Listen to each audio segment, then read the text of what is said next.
હવે આપણે બેઝનું પ્રમેય એની વાત કરીએ તો આપણે સૌથી પહેલાં બેઝનું પ્રમેય જોતા પહેલાં આપણે કન્ડિશન પ્રોબેબિલિટી જોઈ હતી,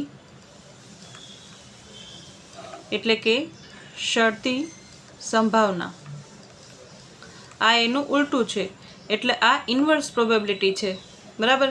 આપણે જે કન્ડિશન પ્રોબેબિલિટી જોયું હતું કે કોઈ પણ એ ઘટના ઘટશે એના લીધે બી ઘટના ઘટવાની સંભાવના શું હશે. બરાબર. એ આપણે કન્ડિશન પ્રોબેબિલિટી, એટલે એક ઘટના જે છે આપણે કન્ડિશન રાખેલી હતી કે એક ઘટના થઈ ગઈ પછી બી ઘટનાની શું સંભાવના.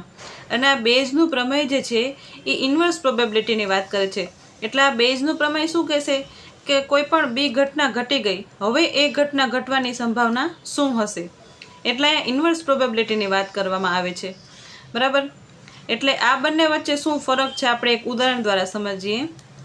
કે ધારો કે અહીંયા આપણે એક ઉદાહરણ લઈએ કે એક મશીન છે,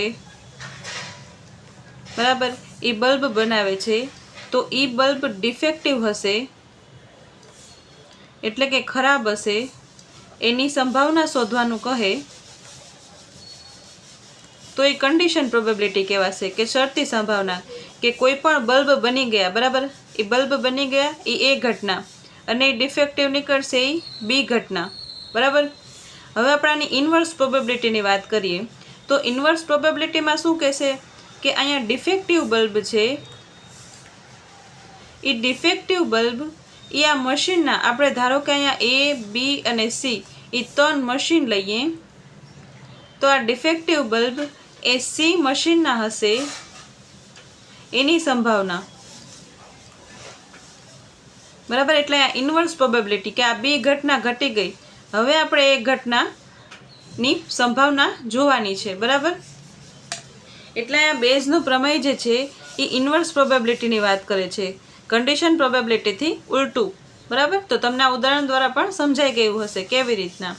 અહીંયા જે છે એ જ લખેલું છે કે પ્રતિશ સંભાવનાની પદ્ધતિનો વિકાસ એ બ્રિટિશ ગણિતશાસ્ત્રી બેઇઝે કરેલ છે. એ બેઇઝનું પ્રમેય તરીકે ઓળખવામાં આવે છે. એને આપણે નીચે મુજબ સમજી શકાય કે અહીંયા એવી રીતના જ સમજાવેલું છે કે એક સામાન્ય પ્રોબેબિલિટી હોય ત્યારે આપણે એમ કહીએ કે એ ઘટના ઘટી ગઈ, હવે બી ઘટના ઘટવાની સંભાવના શું છે. બરાબર. પણ જ્યારે આપણે ઇન્વર્સ પ્રોબેબિલિટીની વાત કરશું ત્યારે આપણે એમ વાત કરશું કે બી ઘટના ઘટી ગઈ, હવે એના ઉપરથી એક ઘટના ઘટશે એની સંભાવના શું છે. બરાબર. આ જ બધું લખેલું છે. અને આ જે છે એ એનું ફાઇનલ સૂત્ર છે ઇન્વર્સ પ્રોબેબિલિટીનું. બરાબર. અહીંયા એક ઉદાહરણ લીધું છે, બરાબર, એ જ આપણે મશીનના બલ્બ વાળું. એનાથી તમને આ સૂત્ર વધારે ઝડપથી સારી રીતે સમજાઈ જશે. તો એક કારખાનામાં 3 મશીનો છે, એ બી અને સી. એ કુલ ઉત્પાદનના અનુક્રમ 50%, 30%, 20% વસ્તુઓ દરરોજ બનાવે છે. અને મશીનો જે છે એ 5%, 3% અને 2% ખામીવાળી વસ્તુઓ બનાવે છે. બરાબર. અહીંયા વસ્તુઓ લઈ કે બલ્બ લઈ બધું સમાન જ છે. બરાબર. અહીંયા ઉદાહરણમાં ઉત્પાદન પ્રક્રિયામાંથી યદ્રજ રીતે એક વસ્તુ લેવામાં આવે જે ખામીવાળી છે, બરાબર, તો તે વસ્તુ હવે સી મશીનમાંથી હશે, એની સંભાવના શોધવાનું કહે તો આ ઇન્વર્સ પ્રોબેબિલિટી કહેવાશે કે મશીને વસ્તુ બનાવી લીધી, બરાબર, એ વસ્તુ જે છે એ ડિફેક્ટિવ છે. એ ડિફેક્ટિવ વસ્તુ જે છે એ કયા મશીનની હશે, સી મશીનની છે, તો એની સંભાવના શોધવાની છે અહીંયા. બરાબર. તો સૌથી પહેલાં અહીંયા આપણે ખામી પ્રમાણ લખી લીધું. બરાબર. કે અહીંયા મશીન એ જે છે એની પ્રોબેબિલિટી શું છે તો 50% એ ઉત્પાદન કરે છે. બરાબર. તો એ પ્રમાણે આપણે એની પ્રોબેબિલિટી કાઢી લીધી અહીંયા. પછી અહીંયા ખામી એટલે કે ડિફેક્ટિવ પીસ. બરાબર. ખામીનું પ્રમાણ આપણે અહીંયા શોધી લીધું કે અહીંયા 5% છે, તો આવી રીતના આપણે એને લખી શકીએ. અને અહીંયા પ્રોબેબિલિટી એવી જ રીતના બીની પ્રોબેબિલિટી આપણે જોઈ અને એવી જ રીતના અહીંયા સીની પ્રોબેબિલિટી લખેલી છે. બરાબર. હવે અહીંયા જોવાનું છે કે ખામીવાળી વસ્તુ એ વસ્તુ સી મશીનમાંથી બનાવેલી હોય એની સંભાવના, એટલે આ સી મશીનની સંભાવના આપણે જોવાની છે. બરાબર. તો અહીંયા આપણે આ સૂત્ર આપણે આ સૂત્ર મુજબ વેલ્યુઝ પુટ કરી દઈએ. બરાબર. અહીંયા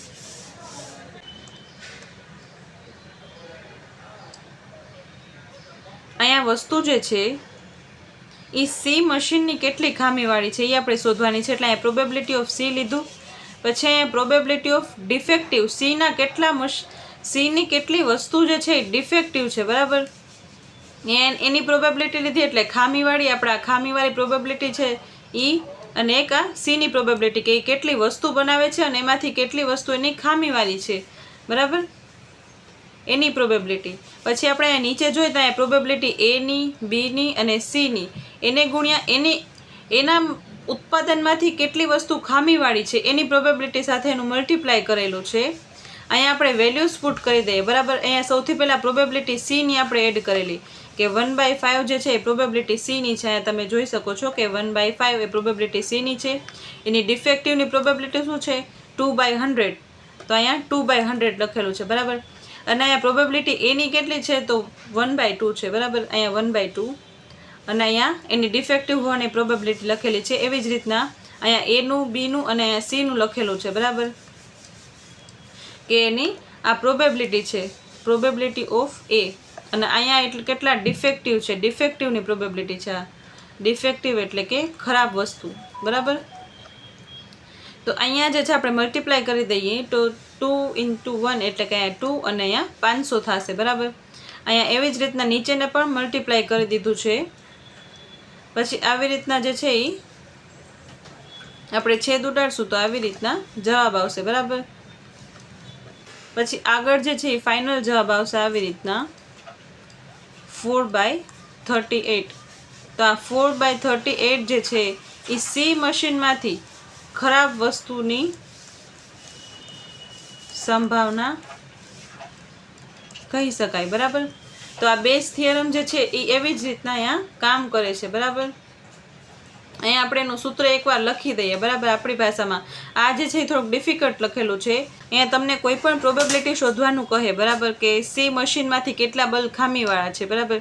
તો અહીંયા શું લખવાનું કે probability of C into defective પીસની પ્રોબેબિલિટી. પહેલાં કેટલી પ્રોબેબિલિટી આપેલી છે, ઉત્પાદન કેટલું થયું છે, એમાંથી કેટલા ડિફેક્ટિવ છે એની પ્રોબેબિલિટી સાથે આપણે મલ્ટીપ્લાય કરવાનું, ડિવાઇડેડ બાય અહીંયા પ્રોબેબિલિટી એની પ્રોબેબિલિટી લેવાની, એના કેટલા ડિફેક્ટિવ છે. પછી અહીંયા બીની પ્રોબેબિલિટી લેવાની, એના કેટલા ડિફેક્ટિવ છે પીસ, અને અહીંયા સીની પ્રોબેબિલિટી અને એના કેટલા ડિફેક્ટિવ પીસ છે એની પ્રોબેબિલિટી અહીંયા લખવાની. એટલે આવી રીતના આપણે ઇન્વર્સ પ્રોબેબિલિટીનું સૂત્ર જે છે એ લખી શકીએ છીએ, બરાબર. આ તમારે યાદ રાખવાનું, એક્ઝામમાં કદાચ પૂછાય તો તમે લખી શકો અથવા તો ક્વેશ્ચન પણ સોલ્વ કરી શકો, બરાબર. હવે આપણે જીસેટમાં પાછલા વર્ષમાં જે ક્વેશ્ચન પૂછાયેલા છે સંભાવનામાંથી એ જોઈએ. તો અહીંયા એવું પૂછેલું છે કે જો NA, NB અને N યુનિયન, બરાબર, A યુનિયન B અને N A ઇન્ટરસેક્શન B અનુક્રમે તે ગણોમાં રહેલા ઘટકોની સંખ્યા દર્શાવે તો આ ચારમાંથી કયો ઓપ્શન સાચો છે, બરાબર. તો આપણે સંભાવનામાં જોઈએ એમાં પ્રોબેબિલિટી હતું, પણ અહીંયા ગણનું પૂછેલું છે તો તમે આમાં પણ સોલ્વ કરી શકો. આ જે છે એ ડાયરેક્ટ સરવાળાનો પ્રમેય પૂછેલો છે, બરાબર. આપણે સરવાળાનો જે પ્રમેય જોયો હતો ને એ કે એમાં સરવાળો આવશે, બરાબર. એવી રીતના કે આ બે આપણે વેન ડાયાગ્રામ આવી રીતના દોરીએ, બરાબર, બે ગોળાકાર દોરીએ આવી રીતના A અને B. તો આ બંનેનો આપણે સરવાળો કરવો હોય, બરાબર, એને બંનેને યુનિયન કરવું હોય તો કેવી રીતના કરશું? તો A union B is equal to અહીંયા પ્રોબેબિલિટી ઓફ A આપણે એવી રીતના જોયું હતું ને, અહીંયા N આપેલું છે, બરાબર. તો અહીંયા આવશે NA પ્લસ NB માઇનસ, બરાબર, આ ભાગ જે છે એ આ A અને B એ બે વાર કાઉન્ટ થયો એટલે એક વારનો કાઉન્ટ આપણે માઇનસ કરી નાખશું કે NA ઇન્ટરસેક્શન B. આ ઇન્ટરસેક્શનવાળો પાર્ટ જે છે એ એક વારનો આપણે માઇનસ કરી નાખ્યો, બરાબર. અહીંયા બે વાર કાઉન્ટ થતું હતું એટલે, બરાબર. એટલે આનો સાચો જવાબ જે છે એ આવશે NA plus NB minus NA intersection B. Direct જવાબ સરવાળાનો પ્રમેય. તમને સરવાળાનો પ્રમેય અગર યાદ હોય તો તમે આવી રીતના ડાયરેક્ટ જવાબ કરી શકો, બરાબર. હવે આપણે એકવાર સરવાળાનો પ્રમેય પણ જોઈ લે છે ને. જો અહીંયા જે છે એ ડાયરેક્ટ સરવાળાનું પ્રમેય પૂછેલું છે, બરાબર, કે probability of A union B is equal to probability of A plus B. અને અહીંયા એકવાર આપણે ઇન્ટરસેક્શન માઇનસ કરી નાખ્યું કારણ કે અહીંયા આપણે A અને B જે છે એને સરવાળો કરીએ તો આનો આ ભાગ જે છે એ બે વાર કાઉન્ટ થઈ જાય છે એટલે એકવાર આપણે માઇનસ કરી નાખી તો, બરાબર, A અને B નો સરવાળો શું થાય આપણે મળી જશે, બરાબર. અહીંયા યુનિયન એટલે શું થશે? બંને સાથે ભેગા મળીને એટલે શું થશે? અહીંયા સરવાળો. આ વસ્તુ ખાસ યાદ રાખવાની કે યુનિયન એટલે બંને સાથે મળીને એનો સરવાળો કરવામાં આવશે.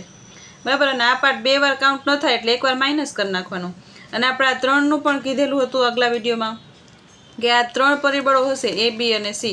ત્યારે શું કરવાનું કે એકવાર માઇનસ કર્યું, બરાબર, કે AB જે છે, BC છે અને AC, આપણે એ 3ને માઇનસ કર્યા તો એ 3 વાર માઇનસ થઈ ગયું ને. 3 વાર આપણે પ્લસ કર્યું કે A probability of B plus probability of C.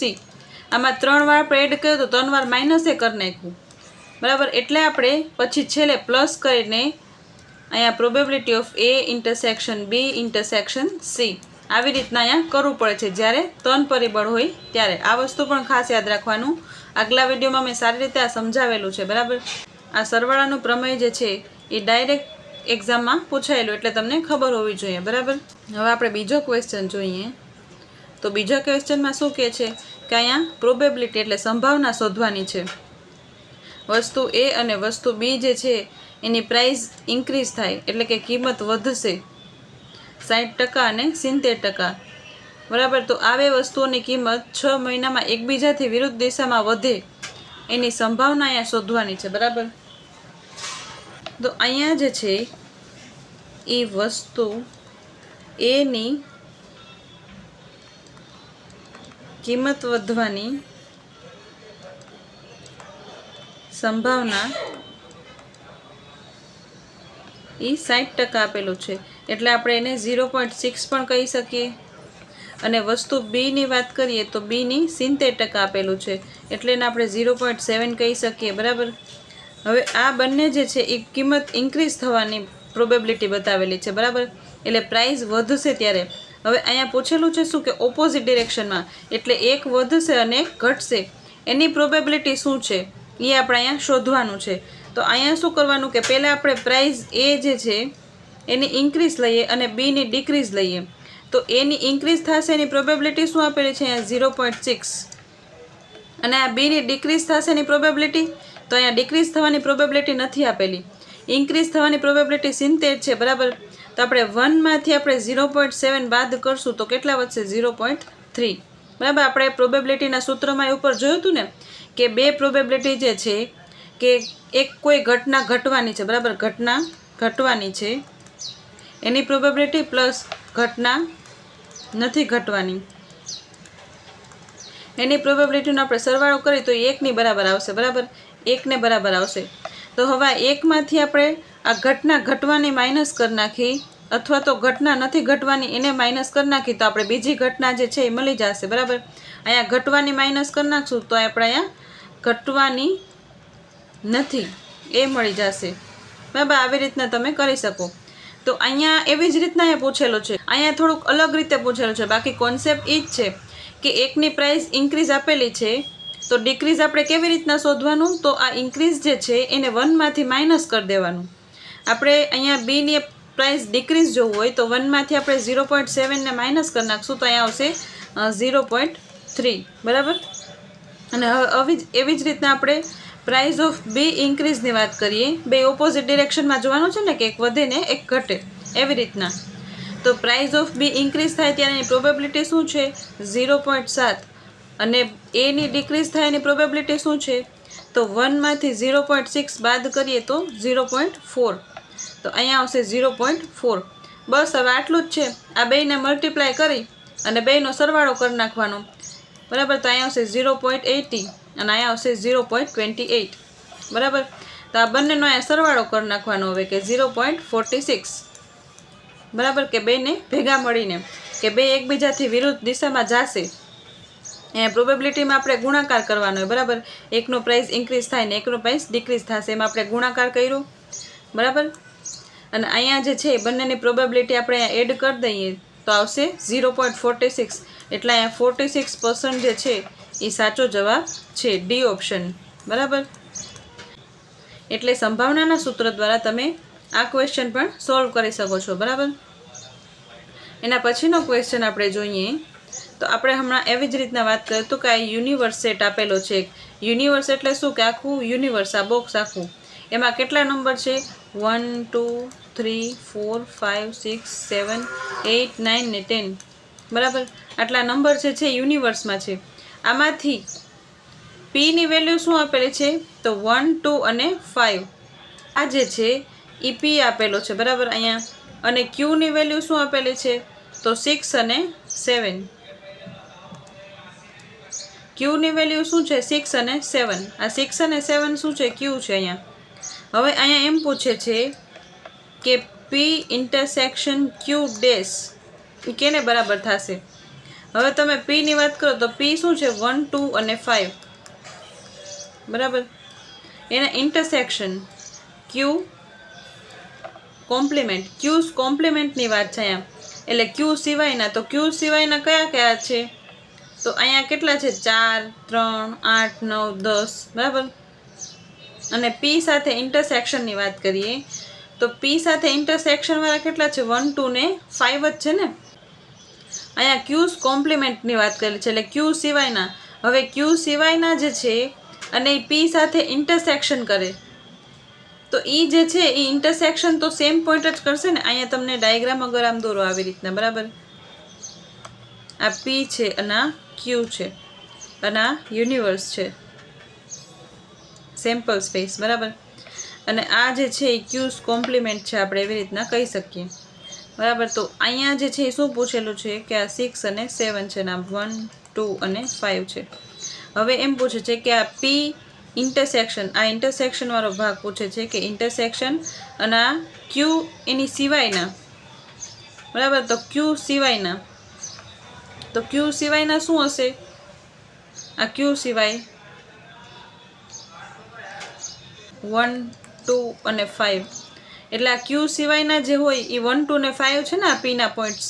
તો અહીંયા જે છે એ પી ઇન્ટરસેક્શન ક્યુઝ કોમ્પ્લિમેન્ટ એ પીને બરાબર થશે બરાબર. એટલે અહીંયા એ ઓપ્શન જે છે એ સાચો જવાબ છે બરાબર. અહીંયા એમ શું પૂછે છે કે ક્યુ સિવાયના, ક્યુઝ કોમ્પ્લિમેન્ટ એટલે આ ક્યુ સિવાયના એટલે 6 ને 7 સિવાયના. તો હવે તમે સોચો કે 6 ને અહીંયા ક્યુઝ કોમ્પ્લિમેન્ટ પૂછેલું છે તો અહીંયા જવાબમાં ક્યુ તો આવશે જ નહીં અને ક્યુઝ કોમ્પ્લિમેન્ટ નહીં આવે. ક્યુઝ કોમ્પ્લિમેન્ટ એ જવાબ નહીં આવે, નન ઓફ ધ અબવ એ નહીં આવે. એટલે અહીંયા પી જે છે એ સાચો ઓપ્શન છે કે અહીંયા ક્યુ સિવાયના પોઈન્ટ્સ જે છે જે પીને ઇન્ટરસેક્ટ કરે છે, આ પીને ઇન્ટરસેક્ટ કરે ક્યુ સિવાયના તો એ 1, 2 ને 5 જ હશે ને. કારણ કે તમે બાકીના પોઈન્ટ્સ જુઓ 4, 8, 9, 3 બરાબર એ ઇન્ટરસેક્શનની બારે છે એટલે અહીંયા હશે એ પોઈન્ટ્સ બરાબર કે 4, 8, 3, 9, 10 એ ઇન્ટરસેક્શનની બારે છે અને અહીંયા ઇન્ટરસેક્શન પૂછેલું છે એટલે જવાબ આવશે પી બરાબર. તો આવા ક્વેશ્ચન પણ તમે સોલ્વ કરી શકો છો આ સંભાવનાના ચેપ્ટરમાંથી બરાબર. તો આ જે છે જીસેટમાં પૂછાયેલા અમુક ક્વેશ્ચન છે જે મેં તમને સોલ્વ કરાવેલા બરાબર.